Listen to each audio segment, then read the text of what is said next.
যে ব্যক্তি প্রত্যেক দিন ফজরের নামাজ আদায় করে এবং বা জামাত আদায় করে, সে চাই পুরুষ হোক কিংবা নারী হোক, আল্লাহ রাব্বুল আলামিন তাকে ফজরের নামাজ প্রত্যেক দিন আদায় করার জন্য পুরস্কার হিসেবে 10টি পুরস্কার তাকে দান করে। সকলে পড়ুন সুবহানাল্লাহ।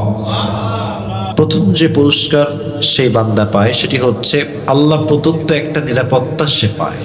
হাদিসে আসছে, যে ব্যক্তি ফজরের নামাজ আদায় করলো জামাতের সাথে, ফজর থেকে নিয়ে রাত পর্যন্ত পুরো দিন এবং রাতের জন্য আল্লাহ তাআলা তার নিজেই একজন রক্ষণাবেক্ষণকারী, অর্থাৎ আল্লাহ নিজেই তার জিম্মাদারি নিয়ে নেয়। সকলেই পড়ুন সুবহানাল্লাহ। মানে হচ্ছে তার রক্ষণাবেক্ষণের দায়িত্ব আল্লাহ তাআলা নিজেই নিয়ে নেন, যে তোমার যা হবে, যত বিপদ আসবে, আমি আল্লাহ তোমাকে নিজেই প্রোটেক্ট করব, আমি আল্লাহ নিজে তোমাকে বিপদ থেকে বাঁচাই দিব। তাহলে যে ব্যক্তি ফজরের নামাজ বা জামাত আদায় করে, প্রত্যেক দিন আদায় করে, তাকে সংরক্ষণ করে একজন, আওয়াজ দিয়ে বলেন তো তিনি কে? 2 নাম্বার, যে ব্যক্তি ফজরের নামাজ প্রত্যেক দিন বা জামাত আদায় করে, তার 2 নাম্বার পুরস্কার হচ্ছে তাকে আল্লাহ তাআলা ফজরের নামাজ জামাতের সঙ্গে পড়ার বিনিময়ে একটা উত্তম জীবন দান করে, তার জীবনে একটা সুখ দান করে। হাদিসে আসছে, যখন কেউ ঘুমাতে যায় শয়তান তার পেছনে 3টা গিট বাঁধে। মোট কয়টা গিট বাঁধে? 3টা। বান্দার যখন ঘুম ভেঙে যায় ফজরের নামাজের সময় বা তাহাজ্জুদের সময়, যখন তার ঘুম ভেঙে যায়, তার নামাজের কথা স্মরণ হয়, যখনই আল্লাহকে স্মরণ করে সঙ্গে সঙ্গে একটা গিট খুলে যায়। আবার যখন সে উঠে গিয়ে অজু করে নামাজ পড়ার জন্য, তার 2য় গিট খুলে যায়। এবং যখন সে ফজরের নামাজটা ফাইনালি আদায় করে ফেলে, তার 3 নাম্বার গিটটাও খুলে যায়। এর বিনিময়ে, এর ফলে কি হয়, তার পুরো দিনটা আল্লাহ তাআলা একটা প্রশান্তির ছোঁয়া দিয়ে তার জীবনটাকে সুন্দর করে দেয়। সকলে পড়ুন সুবহানাল্লাহ। তাহলে বোঝা গেল, ফজরের নামাজ জামাতের সাথে আদায় করলে অনেক বড় একটা পুরস্কার হচ্ছে এই পুরো দিনে একটা আত্মপ্রশান্তি, বা এই যে আত্মার সুখ, আত্মার প্রশান্তি, মানসিক শান্তি, এটা আমাদেরকে দেয় একজন, তিনি কে? 3 নাম্বার, ফজরের নামাজ। সুন্দর একটা হাদিস। ফজরের নামাজ যে ব্যক্তি জামাতের সঙ্গে পড়ে এবং তার আগের নামাজ, অর্থাৎ দিনের শেষ নামাজ, এটা হচ্ছে এশারের নামাজ। 5 ওয়াক্ত নামাজের শেষ নামাজ হচ্ছে কি নামাজ? এশারের নামাজ। তো এই নামাজ এবং ফজরের নামাজ যে ব্যক্তি জামাতের সঙ্গে পড়ে, হাদিসে আসছে, মান সাল্লাল ইশা ফি জামাআতিন ফাকান্নামা কামা নিসফাল লাইল ওয়া মান সাল্লাস সুবহা ফি জামাআতিন ফাকান্নামা সাল্লাল লাইলা কুল্লাহ।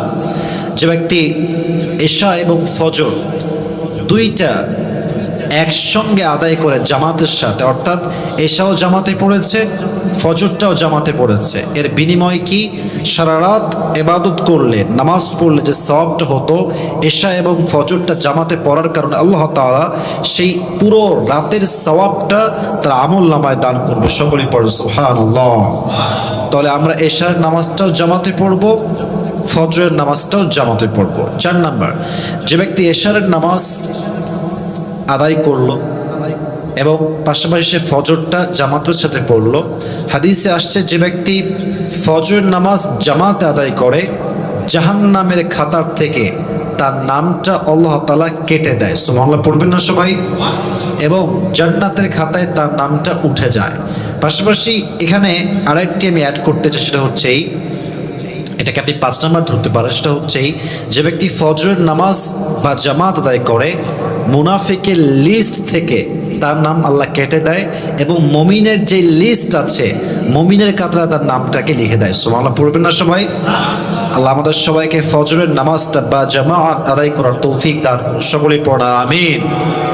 6, যে ব্যক্তি ফজরের নামাজ বা জামাত আদায় করে, আল্লাহ তাকে একটা শক্তিশালী নূর দেয়, এক অসাধারণ শক্তি প্রদান করে, এবং এই শক্তিটা এতটা বেশি শক্তিশালী হয় কিয়ামতের দিনে, যখন সে পুলসিরাত পার করবে, যখন সে পুলসিরাত পার হবে, এই ফজরের নামাজ জামাতের সঙ্গে পড়ার জন্য আল্লাহ তাকে এমন একটা শক্তি দিবে যে সে এক চান্সেই পুলসিরাতের রাস্তা পার হয়ে যাবে। সুবহানাল্লাহ পড়বেন না সবাই? এই জন্য আমরা ট্রাই করবো ফজরের নামাজও জামাতের সঙ্গে মিস না হয়ে যায়। 7 নাম্বার, যে ব্যক্তি ফজরের নামাজ বা জামাত আদায় করে, হাদিসে আসছে ফেরেশতা তার সঙ্গে সাক্ষাৎ করতে আসে। এবং একটা হাদিসে আসছে দিনের বেলা একদল ফেরেশতা আমাদের কাছে থাকে, রাতের বেলা আর একদল ফেরেশতা আমাদের কাছে থাকে। এবং যখন আমাদের ফজর নামাজটা শেষ হয়ে যায় তখন রাতের ফেরেশতারা আল্লাহর কাছে ফিরে যায়। আল্লাহ বলে, তোমরা আমার বান্দাদেরকে কোন অবস্থায় রেখে এসেছ? তখন তারা বলে, আমরা আপনার বান্দাদেরকে এমন অবস্থায় রেখে এসেছি যখন তারা ফজরের নামাজে সেজদারত অবস্থায় ছিল। সুবহানাল্লাহ পড়বেন না সবাই? তাহলে যে ব্যক্তি ফজরের নামাজটা আদায় করে জামাতের সঙ্গে, ফেরেশতাদের সঙ্গে সাক্ষাৎ করে। 8, যে ব্যক্তি ফজরের নামাজ জামাতের সঙ্গে আদায় করে, হাদিসে আসছে এই ব্যক্তি আল্লাহর সাক্ষাৎ, আল্লাহর দিদার লাভ করবে। সুবহানাল্লাহ পড়ে সবাই। হাদিসটা কি? নবীজি বলেছেন, তোমরা যে আকাশের চাঁদ দেখতে পাচ্ছ, যেমন স্পষ্ট ক্লিয়ার দেখতে পাচ্ছ, তোমরা আল্লাহকেও এভাবে স্পষ্ট চোখের সামনে দেখতে পাবে। তবে একটা শর্ত আছে, তোমরা ফজরের নামাজটা সবসময় গুরুত্বের সাথে আদায় করবে। যদি তোমরা এই নামাজটা গুরুত্বের সঙ্গে আদায় করতে পারো, তোমাদেরকে নিজেই আল্লাহ তোমাদেরকে সাক্ষাৎ দিবে। সুবহানাল্লাহ পড়ার সময় এই জন্য আমরা ট্রাই করব ফজরের নামাজটা প্রত্যেক দিন বা জামাত আদায় করার জন্য। রাজি আছেন তো ইনশাআল্লাহ? সর্বশেষ 2টি পয়েন্ট বলেছিলাম, 10টি নিয়ামত পাবে, 8টি বলা হয়েছে। 9 নাম্বার, যে ব্যক্তি ফজরের নামাজ বা জামাত আদায় করে, জান্নাতে প্রত্যেকটা বান্দাই নিয়ামত প্রাপ্ত হবে।